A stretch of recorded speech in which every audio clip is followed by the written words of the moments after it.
wash apron, bare-chested, but this wash apron, chasing the bull, and, trying to get back,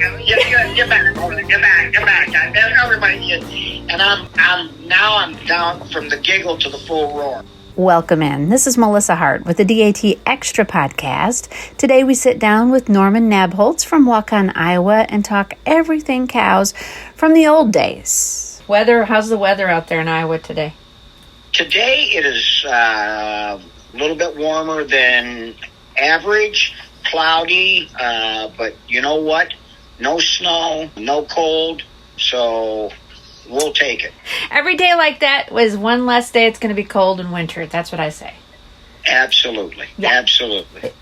I wanted to visit with you about your new book, so I will just dive right into it. But, before we dive into your new book, I think a lot of people know who you are and, have heard from you, obviously, with this new book and the book that you did with the millionaires in the cornfield. But I wonder how many people really know a lot of your backstory, especially the younger folks who enjoy listening to some of these stories. So take us back, where you grew up, how you got into the cattle business, and kind of how you got where you are today. I mean, that could take 2 or 3 days, right? But, in a nutshell. I was born on a small farm outside a little town called Owine, Iowa, which is about 25 miles south of where we live today. My dad, at that time, was renting a farm. In them days, they called it 50-50, where he did work and I think owned the cows, and then another guy owned the farm, and then they split the profits in them days. And so then when I was like 3, we moved to another farm my father bought, which is south of here about 20 miles, maybe 15. And we lived there for about 12 years. And my father sold that farm, which was really a level, pure corn farm with marginal buildings, and bought the current farm that we live on, which had better buildings, and it was more made for dairy farming. So, and I've lived at the current farm since 1966. In the cow business, it's all I've ever known. But we were only a short drive. We're 45 miles from Waterloo, and so when I was a little kid, I got access to, the greatest dairy show in the world. And obviously I've never been shy.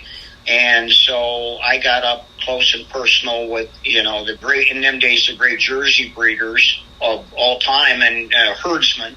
And I was just enamored with it, and it was all I ever wanted to do.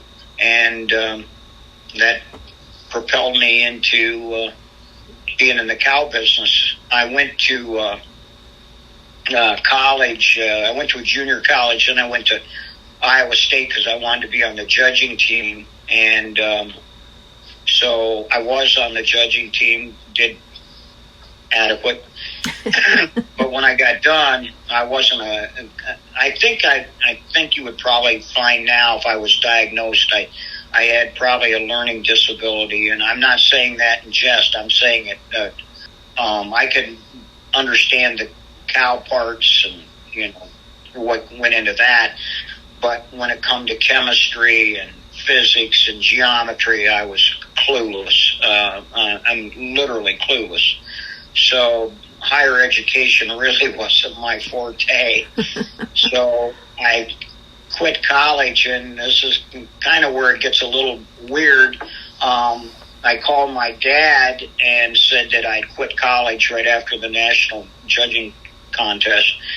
I said, I'm coming home. And my dad said, no, you're not. And I said, well, I have no money, and, I'm coming home. He said, you're not coming home. And so I had to find a job. So when you're 4'8" and not what you call a brute, finding a job on my dream job on a cow farm, being a herdsman wherever. That was kind of iffy, but I needed money because I literally had no money, and so I called the man that was managing the Iowa State Holstein sale, and it's funny now.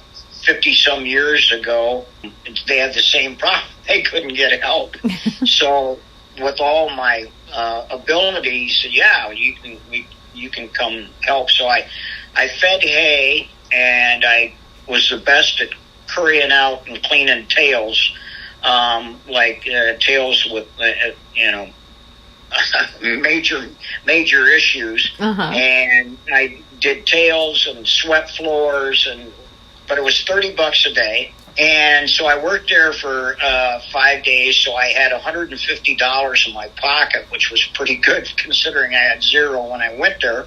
And the night after the sale, when the sale was over, they were having a little bit of a party per se. And I met a guy named David Bachman, introduced myself to him, whatever. And I don't know how it went about. But anyhow, he asked me what I was going to do, what I did. And I said, I don't know. I said, I have no job.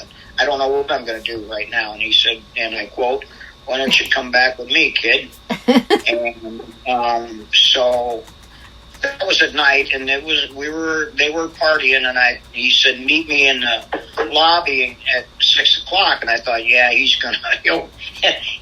he'll be gone by that time. So I hedged my bet, and I was down there about 4:30, just sitting in the lobby guarding the door. And at 6:00, he come down and he said, are you ready to go, kid? And so I went back with him to Pinehurst Farm, which, no, Melissa, you're talking about a poor Iowa farm kid that, this was like a dream world, right, to go to Pinehurst. And, sure. And so I worked for Mr. Bachman for about 2 years, on and off, but all through the show year, which was 1976, and that's the first year that they were premier breeder and exhibitor at all 3 national shows, and we went 10,000 miles and I think 10 shows, and it was incredible. But the main gist of that was I got to meet more people. Then after that, I decided I liked the sales part, so I started my own sale business, as meager as it was, and just kind of tried to get better and do better things, and deal in a better cow. And so that's kind of what propelled me to where I'm at now. Okay. I want to go back on a couple of those things. When you were young and you were at Waterloo and you were around all right these... There. Stop right there. I'm still young, Melissa. Yeah. Okay. Younger. Yes. Right. We all are. Yes. When you were... That was said and done, okay? Yeah, I know. Oh, I know. Anyway, in those days when you were a boy and you were at Waterloo with all those wonderful herds, at that time, did you realize what you were in the middle of? Because sometimes we look back and we go, gosh, I just had no concept of what great days those were. No, I did. I did. It was, to me, heaven. If there was, I'd like to think I'm kind of spiritual, but that was my heaven. If God took me, that's where I would be. The heaven would be National Dairy Cattle Congress, and and again, not being shy. A little story that went into that. My father had a health problem, ulcer, in 1965, and I would have been about 12, I guess, give or take. And again, I talk to you, and this is not in jest, about the learning problems that when I was in school during Cattle Congress Week, number one, I was not going to listen and concentrate, and number two, I was probably going to be a distraction. And I wanted to go to the Cattle Congress, and we were not going to show there. My dad called a man named Max Gordon, who managed Heaven Hill Farm, and asked if I could go and stay with him. Now, Melissa, this guy was managing one of the greatest herds of Jersey cows in the world. The man that owned them was a millionaire, was vice president of Schlitz Brewing Company and whatever. This was big time stuff. Mm-hmm. And why Max Gordon said yes, for the life of me, I will never, ever know, ever.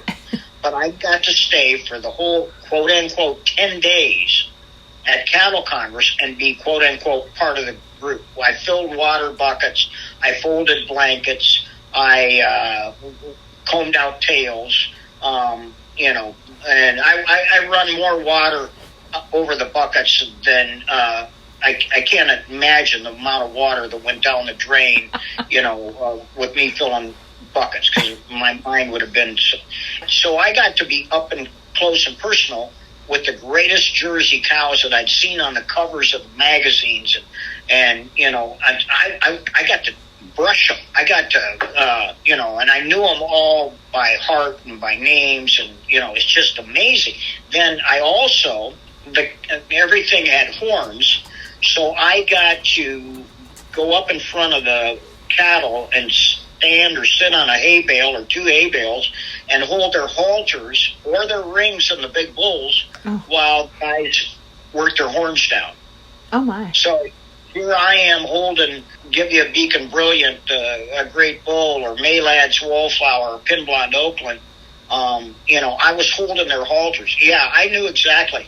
And that was my whole world, and that's what I wanted to do. I mean, it just, you know, if I could ever have a great Jersey cow, and I wanted to be like them.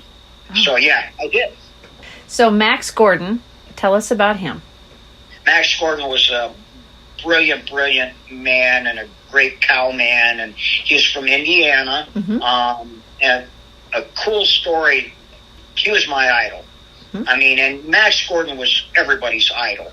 Max Gordon was the kindest man, always telling you positive things, like, way to go, boy. Your cow looked good, boy. You know, you did a good job, boy, you know, or girl, or whatever. And a wonderful human being, just a wonderful human being. Incredible competitor, a genius of a businessman, an unreal eye for a cow, and he was just everything. The cool part of this, Melissa, was this guy was my idol from the time I was 7, 6, whatever. And when he had his dispersal, probably be now 25, 30 years ago, and I managed it. That was, to me, that was a pretty cool deal that Max Gordon had me manage his sale, his dispersal sale. He was, they call it now the total package. Max Gordon he was iconic. Whatever label you're going to put on him is going to stick. Genius. Just if you were to describe an icon, it'd be Max Gordon. But I also was around, you know, Lou Porter, very competitive, perfectionist. You know, so with him, you strove for perfection, and he'd pick up a straw, you know, out of the walkway, pick one straw. And then that morphed into, I met Pete Heffering and Dave Younger, and my father died when I was like 22 or 3, I think, and those guys kind of, I don't know whether they thought that I needed guidance or whatever, but they kind of took over the parenting, the fatherly role that my dad, when he passed, left. So again, I was never shy, so I introduced myself to these people, and I've had a blessed life. Yes. I've been truly blessed. There's no other way around it. Mm-hmm. That, you know, you can believe or not believe, and I was blessed the things I got to do. One of the coolest things is all of those people, Max Gordon, David Bachman, Pete Heffering, Dave Younger, Ray Brubacher, I got to read pedigrees at all their sales. Oh, wow. And that to me, one of the greatest honors, I could have. Again, I've been very, very blessed. Absolutely.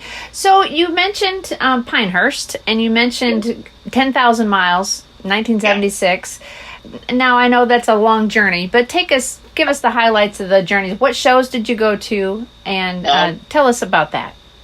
Well, we started off in late June or late July, our district show, which was a biggie. And I think, in them days, you had to take the exact same animals that you were going to take to the state show.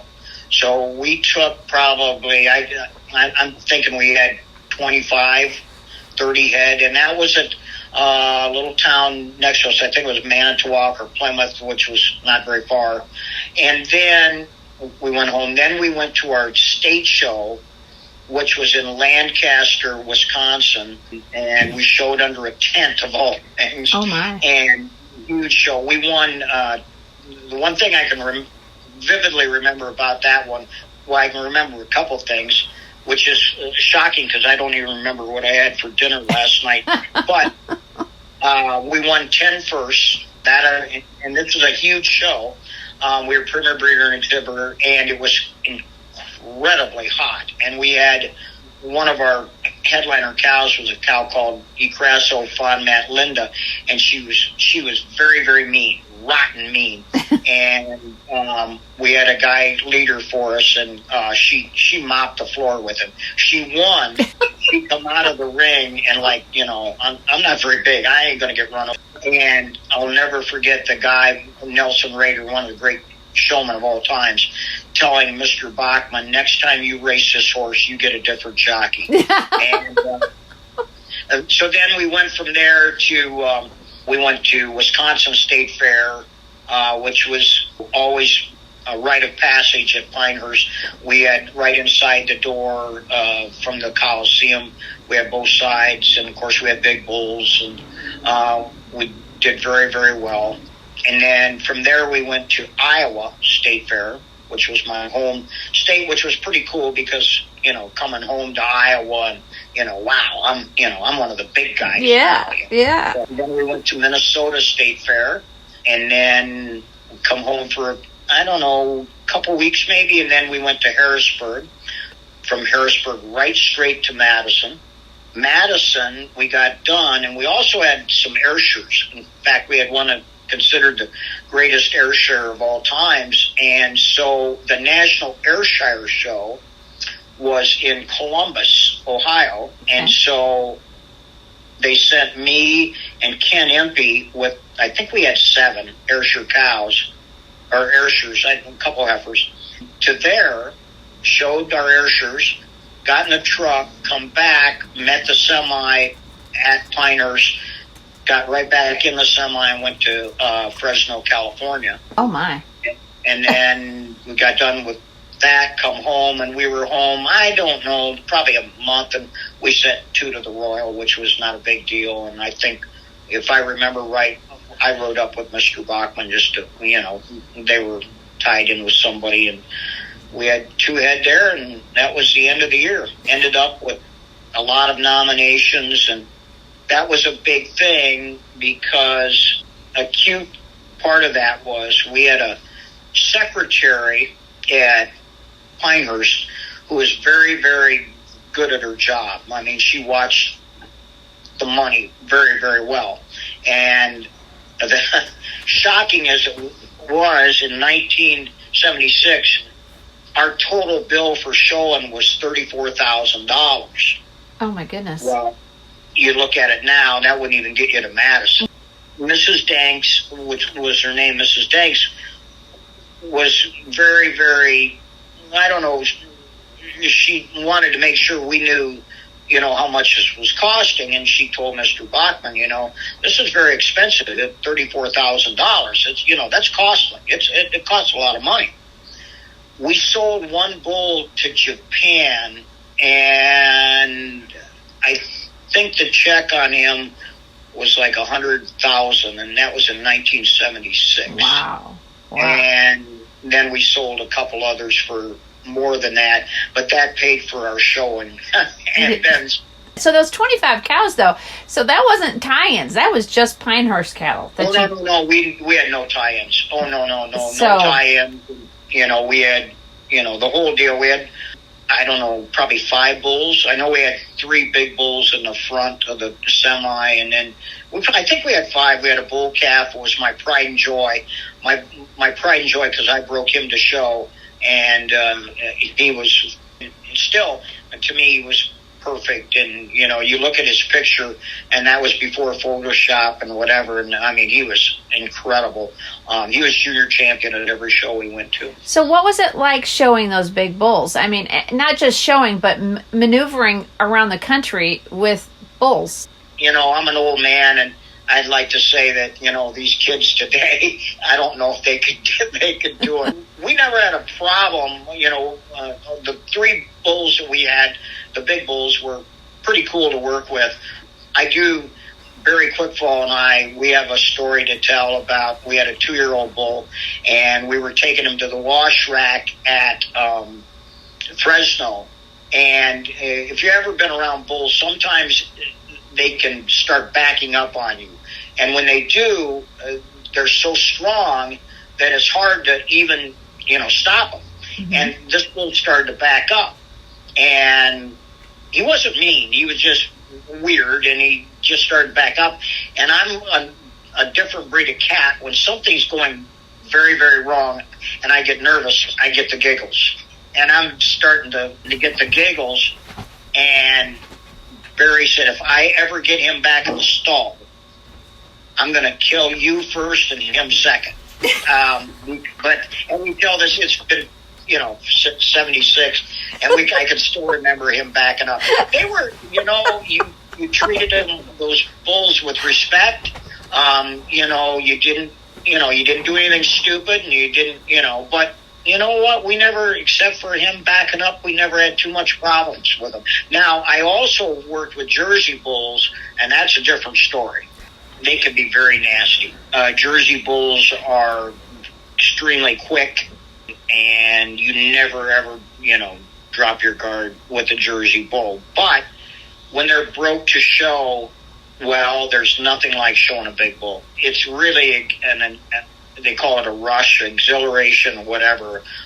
There's nothing like showing a big bull. It's just, and which is weird, because if you look at my makeup, and I always say, well, I was 4'8" in them days. I shrunk, but we had a really good bull by the name of Nabdon Master Patrick, and he appears in a lot of the pedigrees today. Well, we showed him at Ohio State Fair. It's the last place they had big bulls, and he was champion. And the bull, honest to God, it's one of the most exhilarating things in the world, is showing a big bull and having him, show right. Mm-hmm. One of the scariest is if they don't, and but when you showed those bulls, though, did you just have one person, one handler? Well, that one, yeah. Okay. Well, some of them, I can't remember. Yeah, I know there's a lot of people that would have 2 people showing a bull, but the ones that were really, really broke well, no, one guy. Okay. One guy.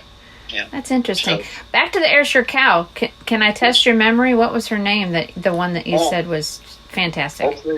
Oak Ridge Kelly's Rosen. Yeah, she was the first cow of color to be supreme at Madison. That was the year before I went to Pinehurst. She was, Mr. Bachman bought her at Oak Ridge's sale, and she was champion at Harrisburg, and then come to Madison, and she was supreme champion at Madison. First cow other than a Holstein.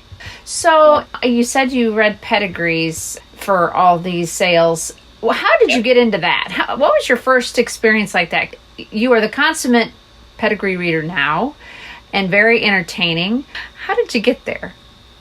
Well, I had my own sale.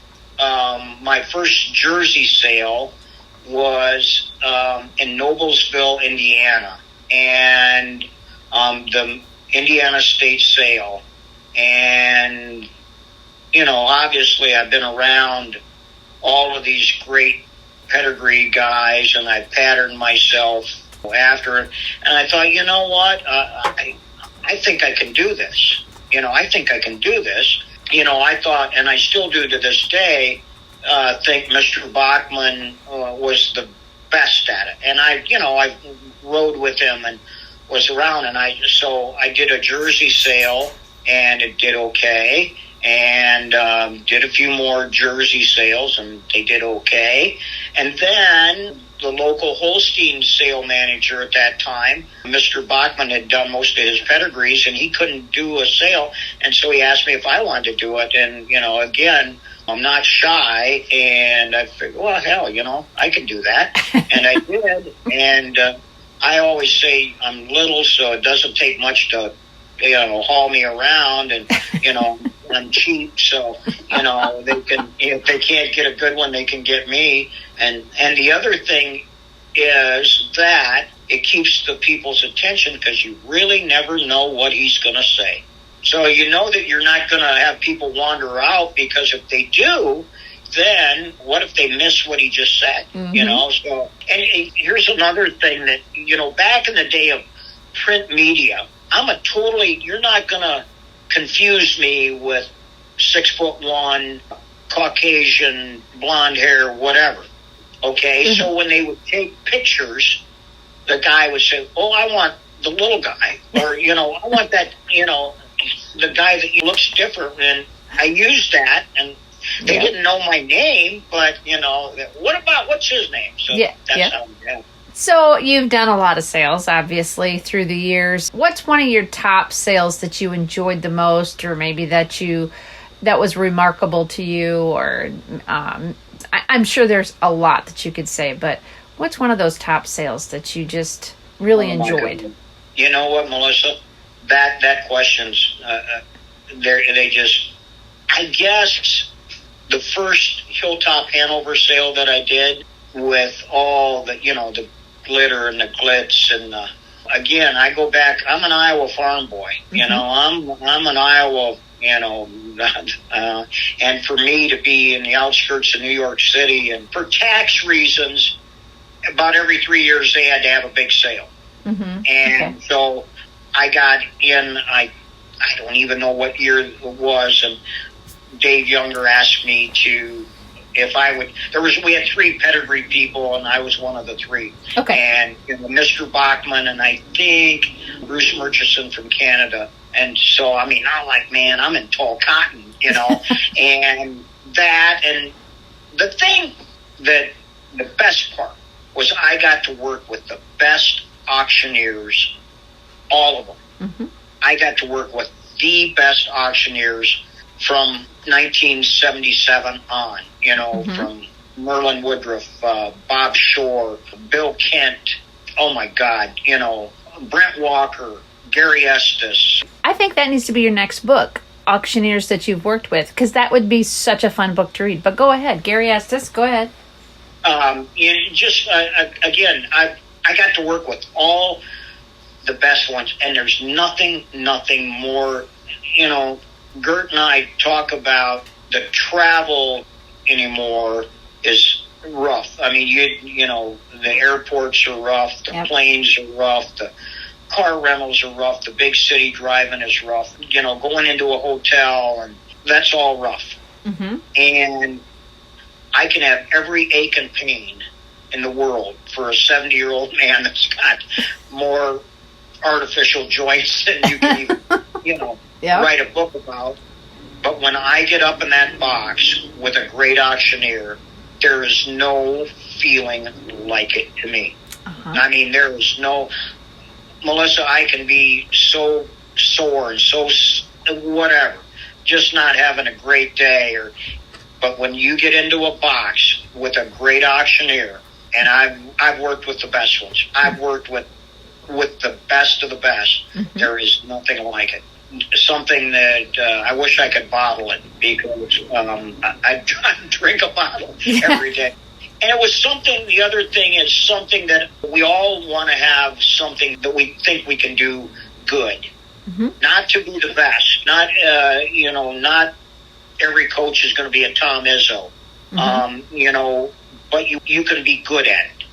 You may not be a Bobby Knight or a Tom Izzo or whatever, but you can be good at it. Mm-hmm. And it's the one thing I thought that I could maybe be decent at.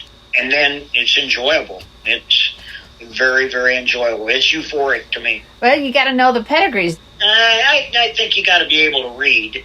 I don't know if you get, what I mean. I don't know about that part. I question you on that, but you got to be able to read. And I also think, and I'm sure this is where a lot of people will disagree, and that's fine. I think you also need to be a little bit entertaining, and the reason why is, especially in the older days, this was a farmer's day off, or at least a farmer's 6 hours off. Mm-hmm. And they don't want to come and be scolded. They don't want to be lectured. You don't need to tell them what a cow looks like. That's insulting. They know. Mm-hmm. But they might want to laugh a little or smile a little. And with that, they might loosen up their checkbook a tad. Listen, that's my theory. And again, that's that and a quarter will get you a cup of coffee. Okay. So we probably ought to dive into the Queen's caretakers. So tell us, what was the impetus? I need to pay for this printing bill. Go ahead. Right. We need... So tell us about what was the impetus for the book, and why'd you want to write it? I love living in the past. Mm-hmm. I love going to my office and engulfing myself in the way it was. Mm-hmm. And when I start working on a chapter, I go back into that chapter. So when I'm talking about the beautiful farms, even though I might not have went to them, I've heard so much about them and the pictures about them that I transform myself into being at Curtis Canby and walking through those box stalls and seeing these beautiful cows. And I go back to Happy Valley Farm and, going through that box stall lineup that they had. And, it was something to see with, each cow had a hand-painted sign and their banners that they'd won up above them. And, not a speck of dirt, it smelled more like a hospital.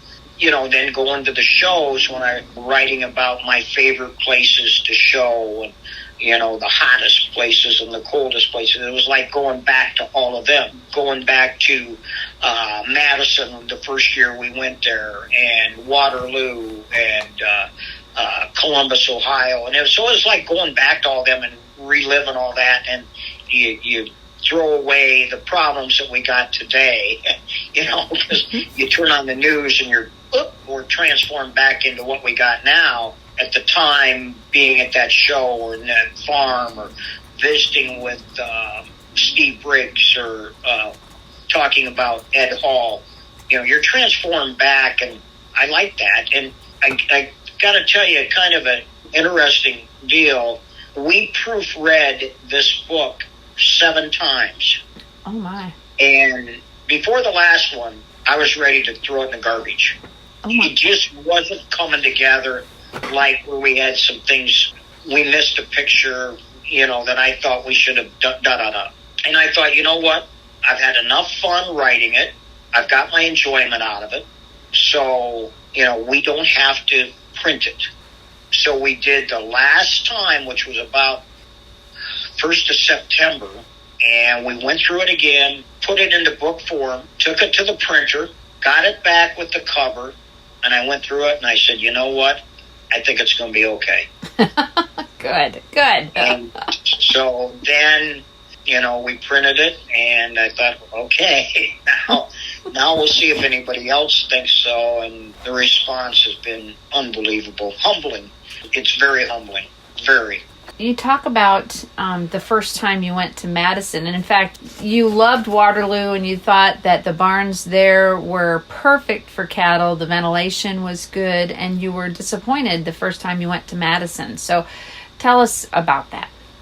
Well, the first time we were stalled in the Shorthorn barn, which was way... Oh, in the corner, yeah. Well, way back, and they had these high stalls, horse stalls. Yep. So you put 3 cows in these horse stalls and put another 3. You couldn't decorate, you couldn't, it was, and the stalls, didn't move as bad for us as up in the Holstein barns where they tied the bulls and the bull would pull back and the whole stall would come back. And, all my buddies or my idols were, the old guard that loved Waterloo, and, this is Bush League, Mm-hmm. And in fact, Woody Nunemaker had that line, Bush, strictly Bush. I've used it. It was terrible. And especially coming from Waterloo, which was my dream barn. It was just, you could decorate. You could make it look so pretty. They had curbs. So, keeping the behind the cattle clean was a cakewalk. It was just, water right at the end of your string and then go to Madison. What?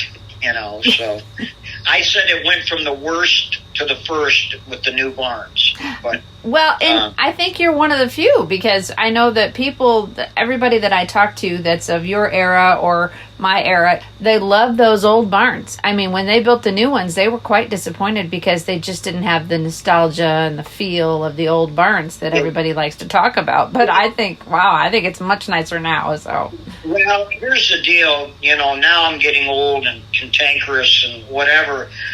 The problem now is they all put up these beautiful banners at the end of all the strings on those dividers, okay? Yep. So everybody's got their quote-unquote little barn of their own, which is okay, but you're walking down the main aisle, and let's say Jimmy Jones, who you want to see, is at the other end. With all the banners between them, you got to pretty much know where Jimmy Jones is, or you're not going to find him. And where at the old barns, you could walk in there and you could see Pinehurst sign, you could see Hanover Hills sign, you could see whatever. Now, you got to kind of be hunting to know where somebody's at. I don't like that. And then with the big banners again, they're cutting off the air to the cows. With all those banners on the end that say we're great and why am I, you can't get the air into the cow where the cows stand. Yeah. And that's gotten worse with everybody, first guy gets one of them big banners, we all got to get them. And also the tents. The tents cut off a lot of air. So back in the old days, quote unquote, I hate to use that because, people think the next deal is assisted living. But, back in the old days, nobody had tents, but nobody had kitchens. Right. Nobody, right. There's some that have quote unquote, and I'm not saying this for effect, they have sinks. Yeah. They have full, everybody's got full refrigerators and microwaves and easy bake ovens. It's true. That is true. Compactors and you name it. And that all cuts off air. And so the cows are suffering, and I'm not saying they're suffering, they're probably much better shape than they are at home, but it does take away from the air movement that the cows would like to have, especially in the middle parts of those big barns. The middle parts of the big barns they're rough. I remember the state fair days. Of course, my memories would be Michigan State Fair and Green Meadow Farms and they were always against the wall. They had perfectly blocked up straw packs. All of the cattle you could see every single cow in the string because there was nothing blocking your view of the cattle. And those are the things I think we miss.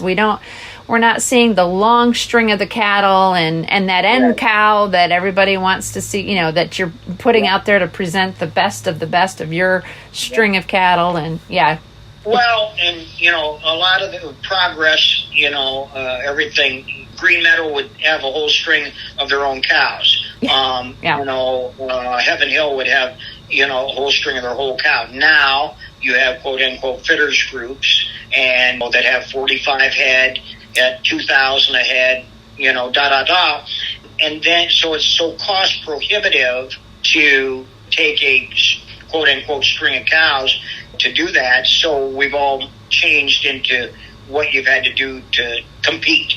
You have to have the fitters because, you couldn't do like we did and, clip our own and all that. You have to have the fitters and you have to have the cages and you name it. And the cost, my God, the cost, Yeah. So, progress, but I look at it a little different now in the fact that maybe it's given, like, we've got grandkids. They showed their first heifers this year at their county fair. They have a big county fair in Western New York, and it was pretty cool that these grandkids, they competed and did pretty good without the BS that goes with that, as they say, next level. Right. Yeah. And they got what we think is the great experience. In fact, my next book is going to be a kid's book about kids taking their calves to the county fair, because all of the grandkids are great readers, and their moms and dads read to them before they went to bed. They still do. Now these kids are 8, so they can read their own, but like the other ones, their mom and dad they have read to them since they were little kids. And I think that's a wonderful way to parent and whatever. You look at my group, they all got grandkids, the Mike Stiles and Gus Schwartzbacks, and their kids, either that I knew when they were little kids, now got grandkids, and that they're into the showing part. They're into their calves, and so this winter I'm going to write a kid's book that their moms and dads can read to them before they go to bed, and instill that when spring comes, we're going to get our calves out and pick them out and tie them up and get ready to go to the county fair, because that's where it all starts. Absolutely. That's going to be, that'll be such a great book, and so many of us will be able to relate to that. I'm going to do it through the eyes of the calf. Oh, fun. Yeah. And then I'm also going to put things in like, okay, we're getting ready to go to the fair. What do we take with us? And then so we'll have a checklist of, you've got to take your show halters, you've got to take your things to water with, your washing equipment, a shovel, a broom, and I'm going to have that in there. Then another thing that, like Gert's daughter, they showed, I think, 4 times in the week, which was kind of bizarre, but, they showed junior showmanship and then the regular class, then a senior showmanship with all the kids, and then open show. So they showed 4 times. Well, you got to wash whites 4 times. Oh. And I said, Shirley, how did you do it? What kind of soap did you use? Well, you know what? There's a lot of moms that, how did they get those whites so clean? Yes. Well, we're going to put in there, here's how we got our whites so clean. Oh. And things like that. How do we tie them in the truck? And, be careful when you're unloading them because they can slip, things like that. Yeah, that's great. That's what we will look forward to that. We'll see. I'm looking for that will be wonderful. I'm excited about that. So, back to the Queen's Caretakers. Yeah. Who are some of the names that we're going to read about in that book? Oh my goodness! Just a handful. I know. There's a long list, I'm sure. Well, at the start, it's called The Greatest Generation, and that tells about people that were born that went through the Depression, World War II, and then coming back after that. So they had a work ethic, and they also knew a little bit about, when we got into World War II, we didn't know we were going to win. Mm-hmm. And so these people had a work ethic and stuff and they didn't take for granted that there was going to be a next day. And so I wrote about some of the people in the Greatest Generation, which would have been like Alta Mae Kitely's father and Lou Porter, Max Gordon, that vintage. Then a little bit about Duncan McKenzie, that the Duncan McKenzie trophy is named after. Yes, yes. And so told about him and, how he started and what made him special. An interesting story and, a wonderful human being. I interview, and I like to have people tell their own story, like Bob Fitzsimmons at Lylehaven. What was your favorite cow? How did you get this cow? And I like them to tell it. Steve Briggs, the guy's 80-some years old and still does it. His memory is incredible. Told me about riding a boxcar to California and things like that. I got a story, a small one, about a black guy in Texas by the name of Tom Rucker. Was born a poor black kid, loved cows. Interesting story about Tom Rucker, considered a genius. He was drafted into World War II, and when you're a black guy from the South, you get the lowest jobs in the Philippines, and that's where you're going to stay. Well, his commander was looking at his sheet, people that were there, and he saw this name Tom Rucker from Texas, and he thought, I wonder if that's the same Tom Rucker, the black guy that showed cattle with me. And so he beckoned him into the commander's barracks, and it was the same guy. Oh.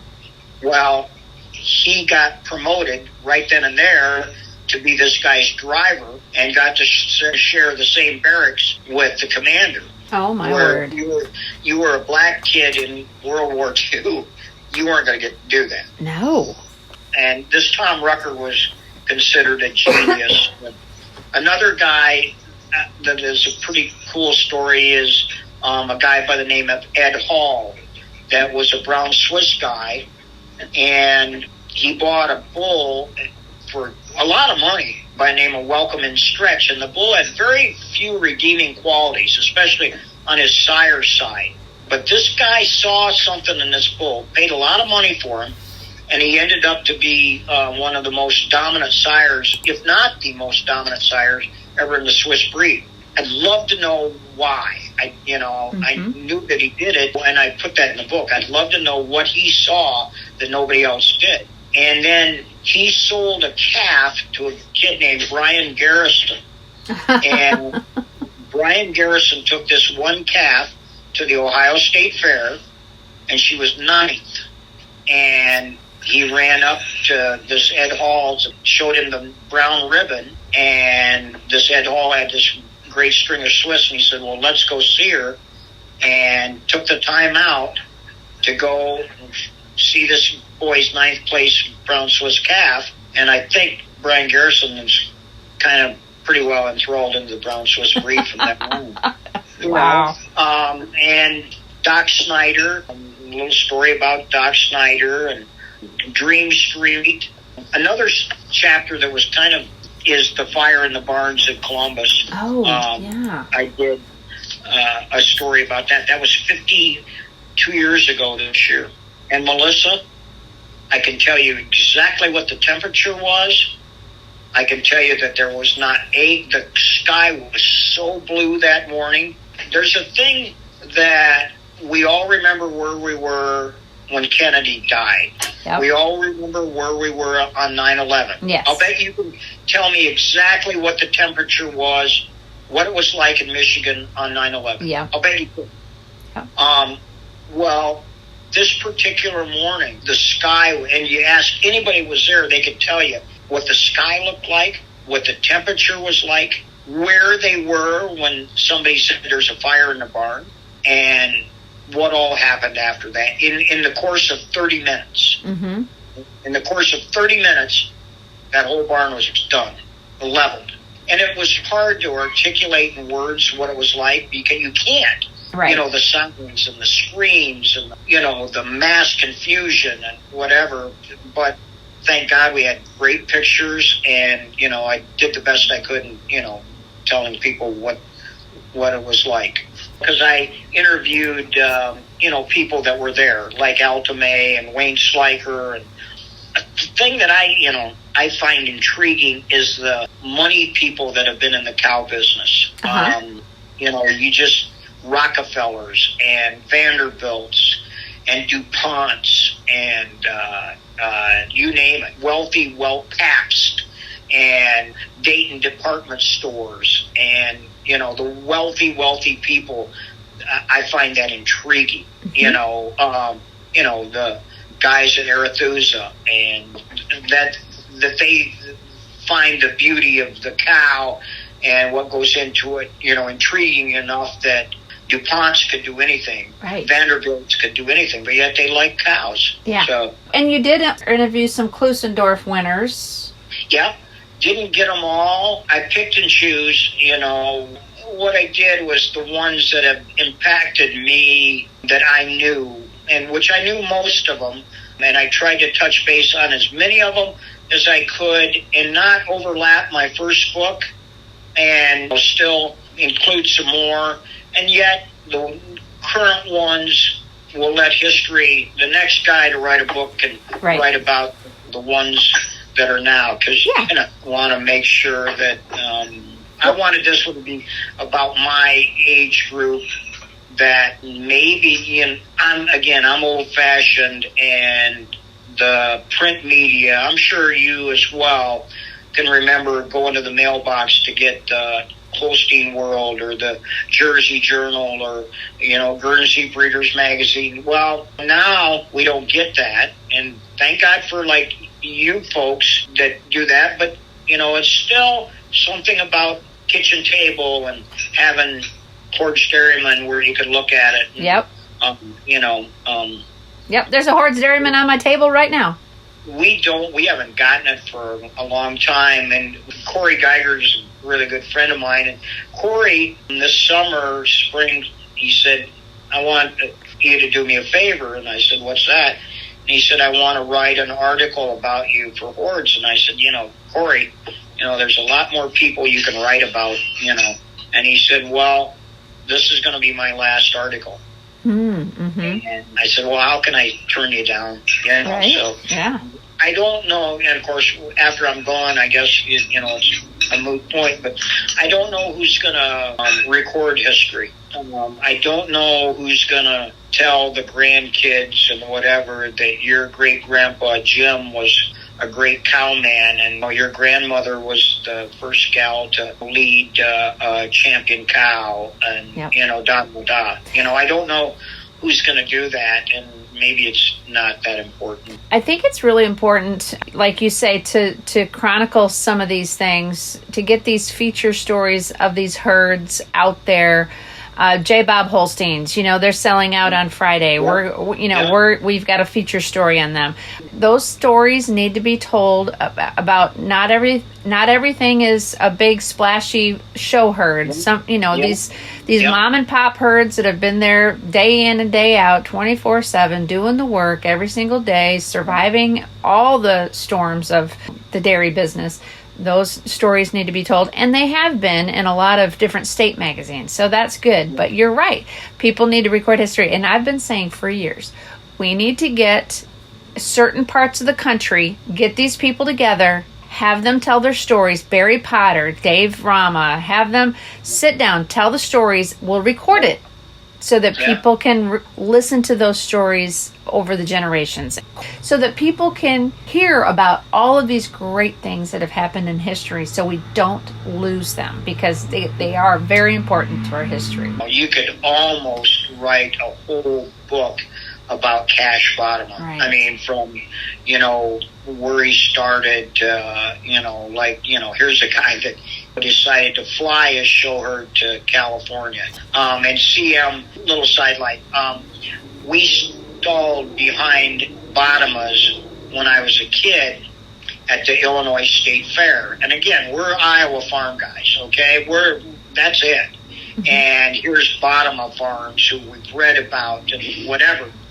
And they were tied back to back with us. And this is like, wow, and, so Buddy Fleming was with them, and Buddy decided that let's all go together on this, and I'll do all the washing, and you guys all, do the bedding and lead them back and forth, and it'll go faster than if you wash and we wash, whatever. Okay, it sounded good, whatever. So I don't know, we still don't know, CM and I, who, but somebody, I think it was my father, must have started taking Buddy alcohol while he was washing. And like, there was like 35 head or whatever. By the time he got to the last one, which was the bull calf, Buddy he was full. And in them days, you washed with neck chains, which was weird, but you took off their halters, which were leather, and you tied them with neck chains. Uh-huh. Okay, well, Buddy, whatever happened, and when he was switching from neck chain to halter, the bull calf got away. And again, Melissa, harking back, when things get weird, I start to giggle. And here goes the bull calf through the midway at the Illinois State Fair with Buddy with a wash apron. You got to do a visual of this. With a wash apron, bare-chested, but this wash apron, chasing the bull, and, you know, trying, get back, get back, everybody. And I'm down from the giggle to the full roar. I can't. I laughed. I told CM I still laugh. And I remember saying to CM, I had to say something. I said, why do you think this happened? And he said, I'll tell you why. He's sorry.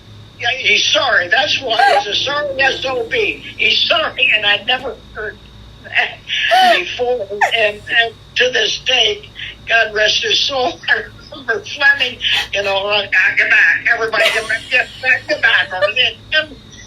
Anyhow, I said, you know, I'll never hear Buddy's name. But what I won't think of, the Illinois State Fair and the bull calf running through the midway. Yeah. But there's so many funny that maybe you had to be there. Mm-hmm. But, you know, you listen to guys, like you say, you know, Bobby and Doc and whatever, and they're reliving it, and they're laughing. You know, they're enjoying it, man, going right back to, wow, did you remember what such and such did? And, yeah. It's not who had champion cow. It's not what cow was third that should have been second. Mm-hmm. Or da-da-da. It's about the fun they had doing what they did. Not just the showing part, the leather halter and da-da-da. Yeah. It was the stuff. Yep. The stuff. And I guess they still do it today, I guess. Oh, yeah. You know, there are still great stories happening. History is still being made at all these. You know, Gert and I have these chats about people, God, get a life. You live from Madison to Louisville. And I said, they get home from Louisville and they're already getting ready for the spring show and who's judging and da-da-da. And I said, God, you guys get a life. And, you know, Gretchen brings it up, hey, you did that too. So, you know, exactly. Don't take it away from them that you got to do it too. So, them days it didn't cost you $5 billion to do it. That's true. You know. So you told us a great Buddy story, and I was going to ask you if you would tell us a good story about Buddy Fleming. We've lost 3 great people this year. Well, more than that, but 3 that come to mind for me, and I know that you would have some involvement with. One of them was Buddy Fleming. The other one was Ronnie Hefner. Do you have everybody's got a great Ronnie Hefner story, a memory of some sort. Ronnie Hefner stories all got to deal with food. They all got to do. Well, both Buddy and Ronnie, I mean, they knew every place in the world, the best places to eat.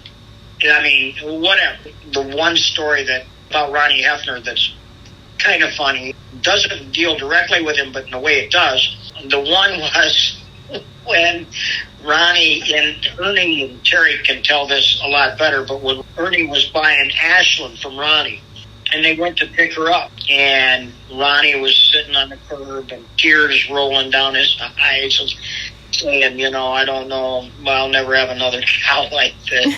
And, you know, and they're trying to decide what to say to him and, you know, console him. And all of a sudden the Schwann's truck drives And Ronnie gets up and bolts, and he said to Emmy, "Don't forget them chocolate-covered ice cream deals." And he said he forgot all about Ashland. Don't forget, you got to have Ernie tell it. It's hilarious. Because they're saying, "God, do we give the guy a hug? I mean, what do we do?" Like, the poor guy. And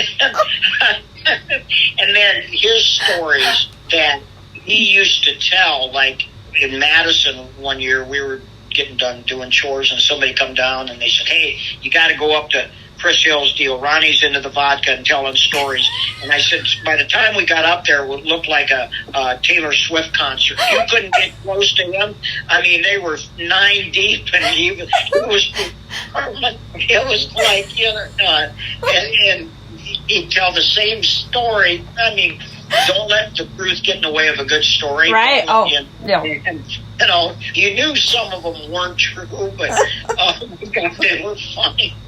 Two unique people. And it's funny that you mentioned the food thing, because my one Buddy Fleming story, because I really didn't have much to do with him by the time I got into this. He wasn't doing much.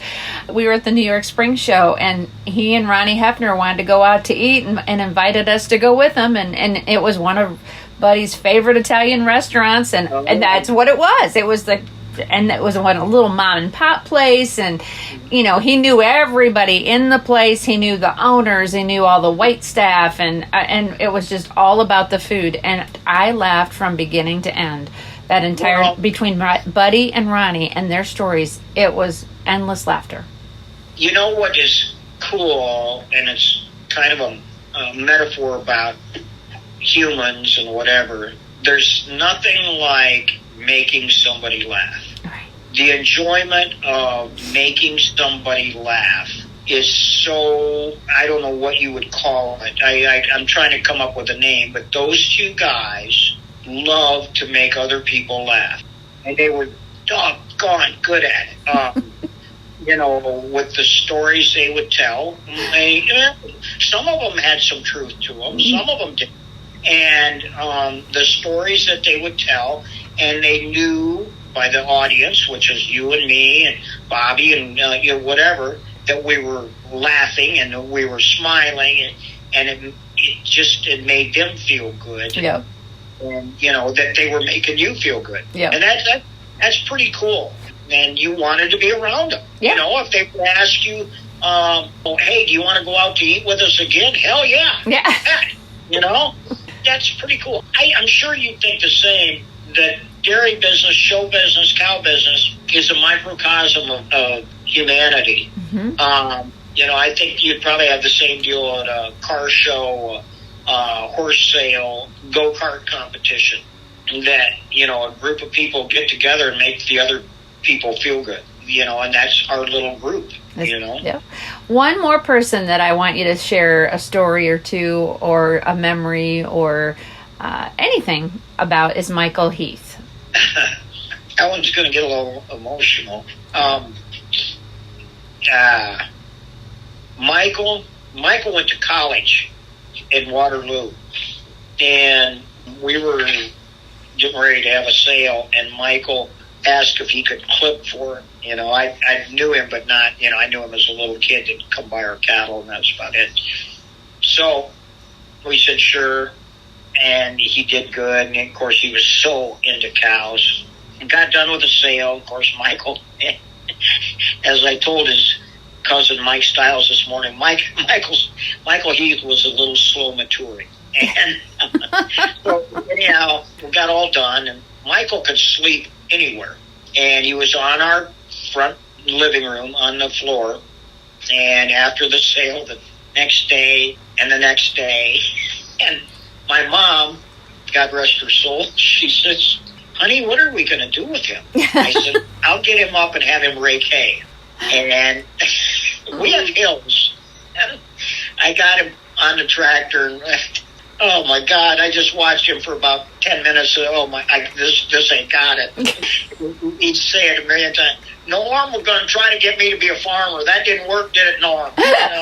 Melissa, Gretchen's sitting right across the table, and she'll vouch for me. So many times before Michael Heath died, we would talk over our coffee in the morning about how well he has done and how proud we were of him and how he morphed from this kid that could just clip and like cows to the total package. Mm-hmm. And, I mean, we both knew him forever and how proud we were of, you know, and we told him, that's the one thing, we had no regrets that we told him several times.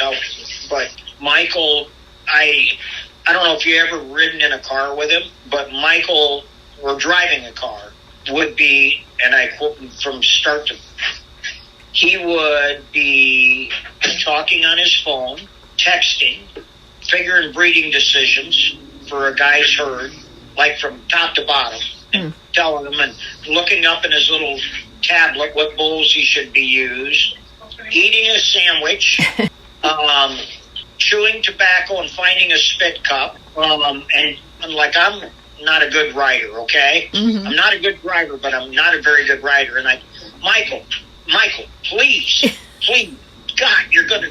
So when Nathan called and said Michael had an accident, I knew it was a car. I said, I knew it. I knew it was going to happen. I just knew it. And he said, no, he fell out of haymow. Melissa, I couldn't have any more respect for that guy than what he had done. And again, we talked about him, I'll bet you once a week, maybe sometimes more than that, about how he'd done so well and how he just gotten to be a better person and a great person and so upbeat, so positive, so, oh my God, you know, one-dimensional maybe, well, maybe two, he likes sports, maybe, you know, but cows were his life.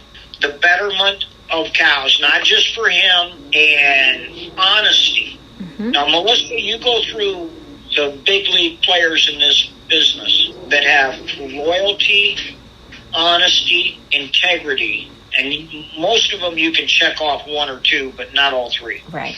No. And Michael Heath, he checked every box, and there'll never, ever, ever be another one like him. Never. And, you know, you can say that because he's not been gone that long, but his impact will be felt as long as I'm alive. And he also went to the beat of his own drum, too. Yep. Michael did his own thing. When Jersey people were saying, you know, you can't sell type, you can't sell stuff like that, Michael went on and did it. Yep. He promoted cows that he liked and people that he liked and whatever, even though he was swimming against the tide.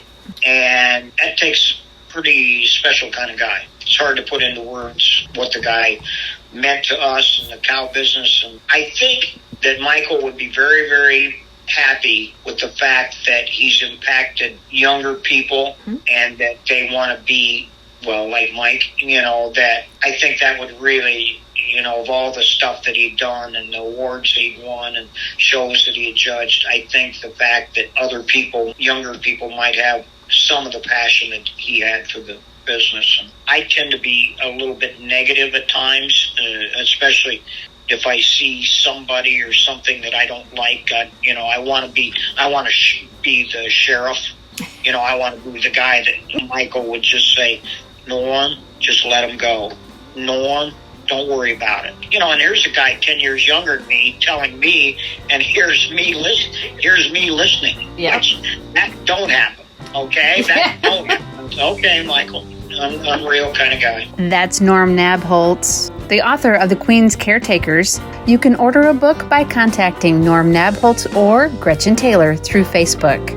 I'm Melissa Hart. Thanks for joining us for the DAT Extra podcast. You can listen to this on Spotify or on Apple Podcasts. I hope you have a fantastic day. We'll see you next time.